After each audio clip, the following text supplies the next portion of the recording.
नमस्कार मित्रों, civil affairs में आप सभी का स्वागत है। आज हम मेक आईएएस की टेस्ट सीरीज देख रहे हैं, जिसमें हम यूपीपीएससी प्री 2024 और आरओ प्री 2023-24 के करंट अफेयर्स देखेंगे। इसमें हम महीनेवार करंट अफेयर्स को देखेंगे। सबसे पहले जुलाई महीने के करंट अफेयर्स को देखा जाएगा, जून जुलाई महीने का। और इसमें हम करंट अफेयर्स देखेंगे, रिवीजन करेंगे, एमसीक्यूज़ देखेंगे, जो कि जून 2023 से 10 जनवरी 2024 तक के 1100 करंट अफेयर्स को समाहित करता है। तो सबसे पहले जून महीने के करंट अफेयर्स देखते हैं, जून 2023 के 150 क्वेश्चन होंगे। चलिए चर्चा की शुरुआत करते हैं। 10-10 क्वेश्चन से पहले शुरुआत करते हैं, फिर उसके बाद हम अपनी स्पीड को तेज करेंगे। सबसे पहला क्वेश्चन है, सबांग बंदरगाह सबांग पोर्ट जिसके विकास के लिए भारत सहयोग कर रहा है, निम्नलिखित में से किस देश में स्थित है? इसका आंसर डी सही है, इंडोनेशिया में।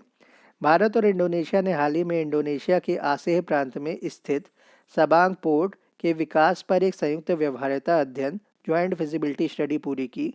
सबांग बंदरगाह का स्थान और महत्व। सबांग पोर्ट अंडमान निकोबार द्वीप समूह से 700 किलोमीटर दूर है। इसकी भौगोलिक स्थिति भारत को मलक्का जलडमरू मध्य मलक्का स्ट्रेट तक आसान पहुंच देती है, जो एक महत्वपूर्ण समुद्री व्यापारिक मार्ग के रूप में कार्य करता है।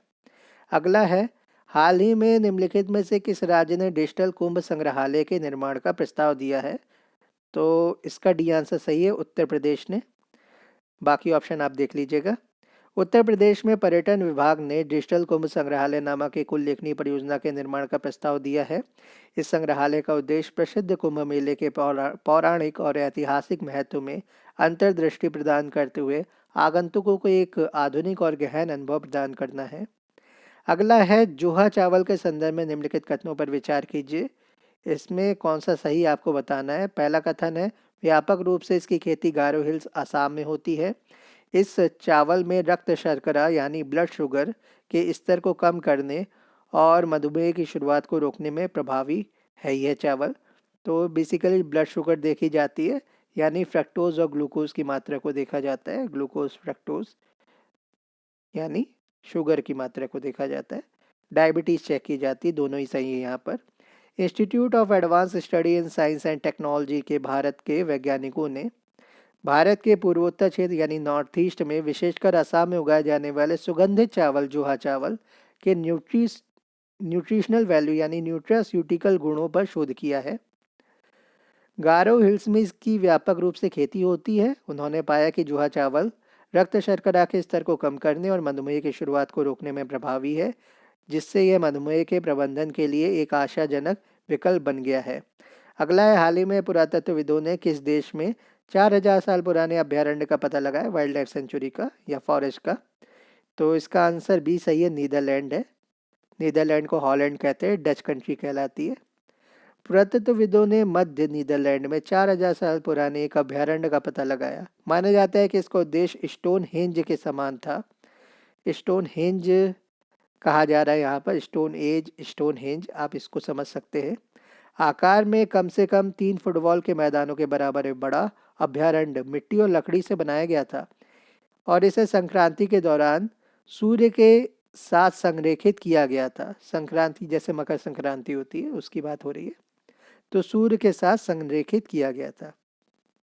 एशियाई विकास bank, Asian Development Bank ADB के संदर्भ में निम्नलिखित कथनों पर विचार करना और सही बताना है। तो इसमें दोनों ही कथन सत्य है। इसका मुख्यालय मनीला में है। इसका मुख्य फोकस संरचनात्मक परिवर्तन और रोजगार सृजन में तेजी लाने इन जैसे क्षेत्रों से संबंधित है। और एशियाई डेवलपमेंट बैंक ने हाल ही में भारत के लिए अपनी 2023 से लेकर के 27 तक देश साझेदारी रणनीति कंट्री पार्टनरशिप स्ट्रेटजी शुरू की। यह नई रणनीति देश के विकास को गति देने और समावेशी विकास को बढ़ावा देने के प्रमुख क्षेत्रों पर केंद्रित है। भारत के लिए एडीबी की कंट्री पार्टनरशिप स्ट्रेटजी 3 प्रमुख फोकस क्षेत्रों पर जोर देती है: संरचनात्मक परिवर्तन और रोजगार सृजन में तेजी लाना, जलवायु लचीले विकास को बढ़ावा देना, गहरी सामाजिक और आर्थिक समावेशिता। एडीबी का मुख्यालय और भारत के लिए विजन। एडीबी, जिसका मुख्यालय मनीला फिलीपींस में, अगले 5 वर्षों में भारत के साथ अपने जुड़ाव को मजबूत करने के लिए प्रतिबद्ध है। खनिज सुरक्षा साझेदारी एमएसपी के संदर्भ में निम्नलिखित कथनों पर विचार करना है। इसमें से कौन सा गलत है आपको बताना है। तो इसमें बी गलत है, यानी भारत अब तक इस पहल में सम्मिलित नहीं हुआ, ये गलत है, भारत सम्मिलित हो चुका है। पहला सही है, यह महत्वपूर्ण ऊर्जा खनिजों के लिए लचीली और पर्यावरण अनुकूल आपूर्ति श्रृंखलाओं के वैश्विक विकास हेतु एक पहल है। अमेरिका के नेतृत्व में खनिज सुरक्षा साझेदारी मिनरल सिक्योरिटी पार्टनरशिप एमएसपी की स्थापना का उद्देश्य महत्वपूर्ण ऊर्जा खनिजों के लिए लचीली और पर्यावरण अनुकूल आपूर्ति श्रृंखलाओं के वैश्विक विकास को फास्ट ट्रैक करना है। भारत हाल ही में 12 अन्य साझेदार देशों और यूरोपीय संघ के साथ इसका सदस्य बना है। अगला है आवधिक श्रम बल सर्वेक्षण PLFS, periodic labour force survey के संदर्भ में निम्नलिखित कथनों पर विचार करना है, इनमें से कौन सा सत्य ये बताना है। इसका पहला ऑप्शन सही है, दूसरा गलत है। दूसरा कह रहा है यह मासिक स्तर पर बेरोजगारी को मापता है, जो कि गलत है। पहला क्या है जो सही है, इसे सांख्यिकी और कार्यक्रम कार्यान्वयन मंत्रालय द्वारा जारी किया जाता है। तो अब इसका उत्तर देख लेते हैं। सांख्यिकी और कार्यक्रम कार्यान्वयन मंत्रालय द्वारा जारी आंकड़ों के अनुसार 2023 की पहली तिमाही में भारत की शहरी बेरोजगारी दर 6.8% के ऐतिहासिक निचले स्तर पर पहुंच गई।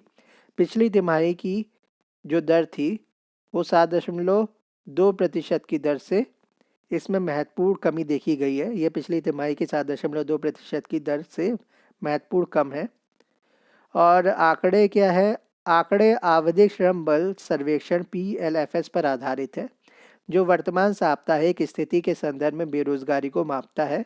2023 की पहली तिमाही में पुरुषों की बेरोजगारी दर 6% थी, महिलाओं की 9.2% थी। यह पिछली तिमाही की तुलना में मामूली सुधार का संकेत देती है, जहां पुरुषों के लिए 6.5 दर है और महिलाओं के लिए 9.6 थी। तो पुरुषों के लिए कितनी थी, 6.5 थी, और महिलाओं के लिए 9.6 थी। अब कितनी हो गई है, पुरुषों के लिए 6% हो गई, महिलाओं के लिए 9.2% हो गई। दोनों में सुधार देखा गया है। श्रमिक जनसंख्या अनुपात और पुरुष श्रम बल भागीदारी। 15 वर्ष और उससे अधिक आयु के व्यक्तियों के लिए शहरी क्षेत्रों में श्रमिक जनसंख्या अनुपात WPR में मामूली सुधार हुआ है। जनवरी मार्च 2023 में WPR 45.2% पर पहुंच गया, जबकि पिछली तिमाही में 44.7% पर था। पुरुषों में WPR 45.2% थी, जबकि महिलाओं में यह 20.6% थी। तो ये वर्कफोर्स पार्टिसिपेशन रेट कहलाता है WPR। अगला है सिगरेट और अन्य तंबाकू उत्पाद अधिनियम किस वर्ष पारित किया गया। इसका आंसर डी सही है। ऑप्शन आप देख लीजिए, डी आंसर में 2004 बताया गया है। तो विश्व तंबाकू दिवस के मौके पर केंद्रीय स्वास्थ्य मंत्रालय ने सिगरेट और अन्य तंबाकू उत्पाद अधिनियम 2004 के तहत एक नोटिफिकेशन जारी किया है, और ये जारी करते हुए कहा था कि OTT प्लेटफॉर्म को नशा और तंबाकू वाले सीन्स पर कम से कम 50 सेकंड का तंबाकू विरोधी डिस्क्लेमर, जिसमें ऑडियो और वीडियो दोनों शामिल हों, उसे दिखाना अनिवार्य होगा। OTT प्लेटफॉर्म को सभी प्रोग्राम में टोबैको प्रोडक्ट्स दिखाए जाने पर static anti tobacco health warning message भी दिखानी होगी। अगला है, हाल ही में निम्नलिखित में से किस शहर का नाम बदल करके अहिल्यानगर कर दिया गया है। तो इसका आंसर ये सही है, अहमदनगर का नाम बदल करके क्या कर दिया गया, अहिल्यानगर कर दिया गया। महाराष्ट्र के मुख्यमंत्री जो कि शिवसेना बाला साहब ठाकरे के हैं, एकनाथ शिंदे ने घोषणा की है कि अहमदनगर शहर का नाम 18वीं शताब्दी की मराठा रानी अहिल्याबाई होलकर के नाम पर अहिल्यानगर रखा जाएगा। अगला निम्नलिखित में से किस देश संस्था द्वारा भारत के रिवार्ड प्रोग्राम को सहायता प्रदान की जाती है, REWARD रिवार्ड। तो इसका आंसर बी सही है, विश्व बैंक यानी world bank. Rejuvenating watershed for agriculture resilience through innovative development reward कार्यक्रम विश्व बैंक की सहायता से की गई एक पहल है, जिसे 2021 से 2026 तक लागू किया जा रहा है।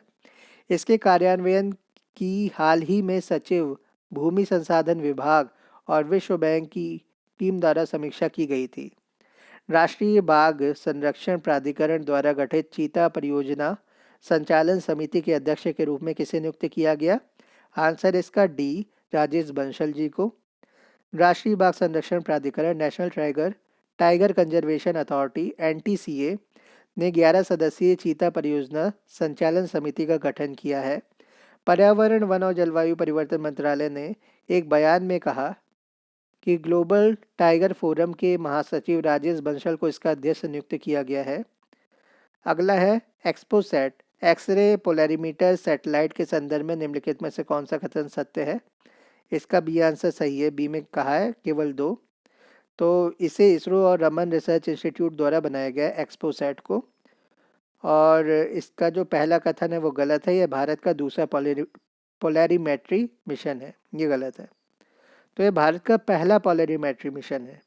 XPoSat X-ray polarimeter satellite Bharat का पहला पोलैरिमेट्री मिशन है। इसे इसरो और रमन रिसर्च इंस्टीट्यूट द्वारा बनाया जा रहा है। इसरो के अनुसार एक्सपोसैट चरम स्थितियों में चमकीले खगोलीय एक्सरे स्रोतों की विभिन्न गतिकी का अध्ययन करेगा और 2 पेलोडों को ले जाएगा।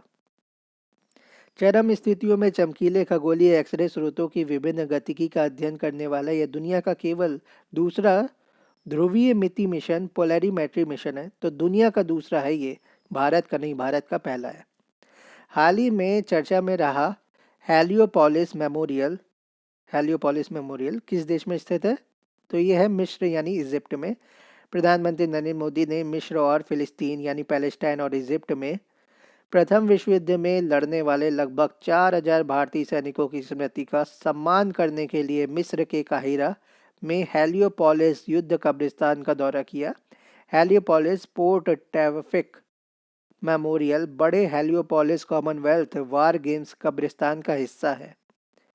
यह कब्रिस्तान उन 1700 राष्ट्रमंडल सैनिकों को भी श्रद्धांजलि देता है जिन्होंने सेकेंड वर्ल्ड वॉर में अपनी जान गंवाई थी। अगला है निम्नलिखित में से किस संस्था द्वारा वर्ल्ड ऑफ वर्क रिपोर्ट प्रकाशित की जा रही है या की जाती है? तो ये है अंतर्राष्ट्रीय श्रम संगठन ILO द्वारा। तो इंटरनेशनल लेबर ऑर्गेनाइजेशन अंतर्राष्ट्रीय श्रम संगठन ILO ने वर्ल्ड ऑफ वर्क का 11वां संस्करण जारी किया जो अनुमानित वैश्विक बेरोजगारी दर और सामाजिक सुरक्षा की आवश्यकता पर अंतर्दृष्टि प्रदान करता है। जैसा कि दुनिया महामारी की प्रभाव से उबर रही है कोविड-19 के, रोजगार के अवसरों में असमानताओं को दूर करना और आर्थिक स्थिरता को बढ़ावा देना महत्वपूर्ण है।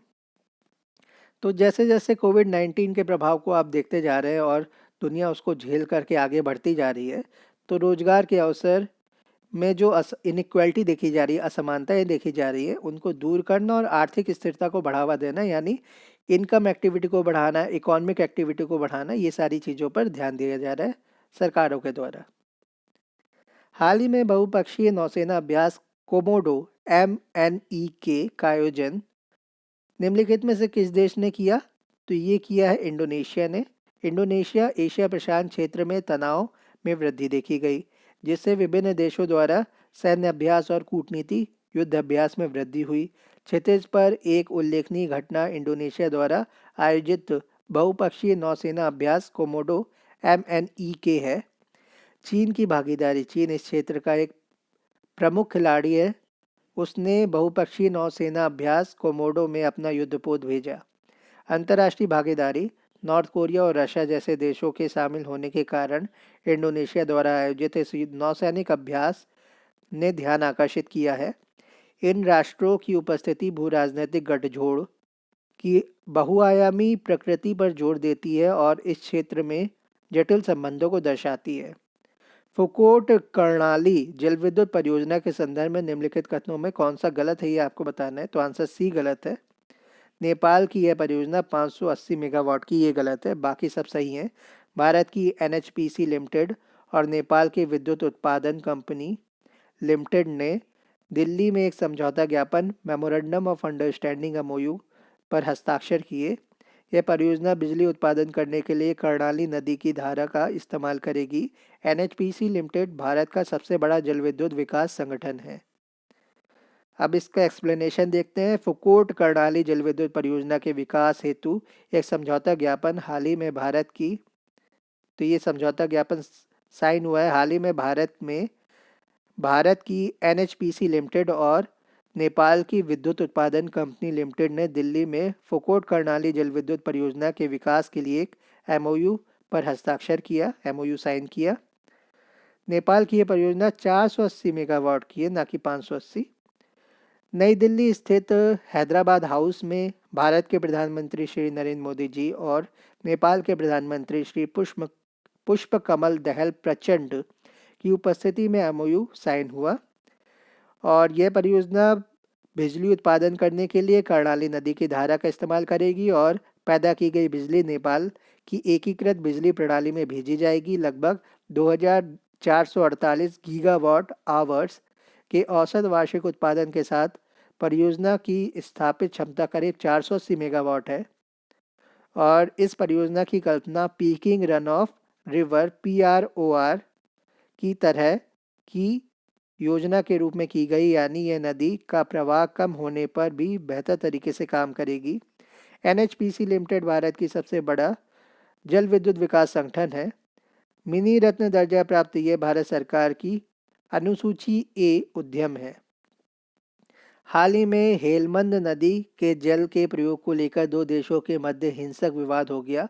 कौन से देश हैं ये दोनों? ईरान और अफगानिस्तान। ईरान और अफगानिस्तान हेलमंद नदी से जल संसाधनों के वितरण को लेकर ईरान और अफगानिस्तान के बीच लंबे समय से विवाद चल रहा है। सीमा पर ईरानी और तालिबानी सैनिकों के मध्य संघर्ष सहित हालिया घटनाओं ने दोनों देशों के बीच तनाव को और बढ़ा दिया है। हिंद प्रशांत क्षेत्र में नेटवर्क कनेक्टिविटी में सुधार हेतु एक महत्वपूर्ण अंडर सी केबल परियोजना का पर निम्नलिखित में से किस देश ने हस्ताक्षर नहीं किया है? तो कनाडा ने नहीं किया। और किसने किया है? ऑस्ट्रेलिया, USA और जापान ने। तो क्वाड कंट्रीज हो गई ये। तो कनाडा को छोड़ करके बाकी सब ने किया है जो ऑप्शन में है। जापान, अमेरिका और ऑस्ट्रेलिया ने हाल ही में एक महत्वपूर्ण अंडर सी केबल परियोजना पर हस्ताक्षर करने के लिए अपने संयुक्त उद्यम की घोषणा की। इस पहल का उद्देश्य चीन के बढ़ते प्रभाव का मुकाबला करते हुए हिंद प्रशांत क्षेत्र में नेटवर्क कनेक्टिविटी में सुधार करना है। भारतीय अंतरिक्ष अनुसंधान संगठन ISRO के संदर्भ में निम्नलिखित कथनों पर विचार कीजिए। इसका आंसर डी सही है, यानी दोनों ही सही है। इसका मुख्यालय कर्नाटक राज्य के बंगलुरु में स्थित है। इस मुख्य उद्देश्य इसका है विभिन्न राष्ट्रीय आवश्यकताओं के लिए अंतरिक्ष प्रौद्योगिकी का विकास और अनुप्रयोग।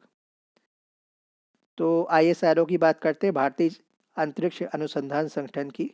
भारतीय अंतरिक्ष अनुसंधान संगठन भारत का राष्ट्रीय अंतरिक्ष संस्थान है, जिसका जो मुख्यालय हेडक्वार्टर कर्नाटक के बंगलुरु में है।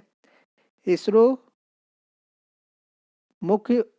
का जो मुख्य उद्देश्य है वो है राष्ट्रीय आवश्यकताओं के लिए अंतरिक्ष प्रौद्योगिकी का विकास और अनुप्रयोग। इस उद्देश्य को पूरा करने के लिए इसरो ने संचार, दूरदर्शन प्रसार और मौसम संबंधी सेवाओं, संसाधन मॉनिटरिंग और प्रबंधन, अंतरिक्ष आधारित नौसंचालन सेवाओं के लिए प्रमुख अंतरिक्ष प्रणालियों की स्थापना की है। हमारा अंतिम प्रश्न है, निम्नलिखित में से कौन अमेरिका की पहली महिला मुस्लिम संघीय न्यायाधीश बनी? नाम है नुसरत चौधरी। नुसरत चौधरी 15 जून को इतिहास रचा गया। 15 जून को जब नुसरत चौधरी अमेरिका की पहली महिला मुस्लिम संघीय न्यायाधीश बनी। यह नियुक्ति न्यायपालिका के भीतर समावेशिता और विविधता की दिशा में एक महत्वपूर्ण कदम है। ये एक संघीय न्यायाधीश के रूप में नुसरत चौधरी न्यूयॉर्क के पूर्वी जिले के प्रतिष्ठित अमेरिकी जिला न्यायालय में काम करेंगी। इस अदालत के अधिकार क्षेत्र में संघीय कानून के विभिन्न पहलू शामिल हैं और इस क्षेत्र के भीतर न्याय को बनाए रखने में महत्वपूर्ण भूमिका निभाते हैं। धन्यवाद।